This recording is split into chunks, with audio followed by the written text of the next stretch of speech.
Kangpokpi District SP Office ta hauzik akanba maongda kuki protesters singa security forces ka akanba maongda muknari.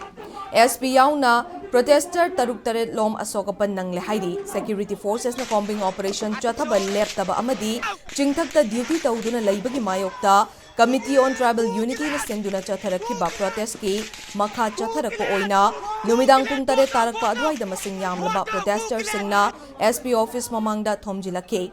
Protesters sing aduna makhoina thamkiba demand thabakta onthokte haiduna SP office thingjina bahotnabada security forces na thingbadagi SP office tamna nungna thomjinba amadi petrol bomb ni chingnaba mai chakpa potlam singlangshinki.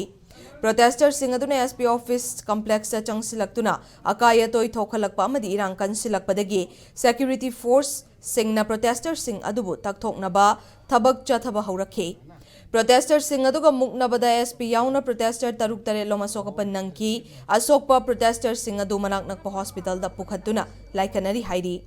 Protesters sing na hanba laitana SP office mamangda hauziksu Erang hauri hairi.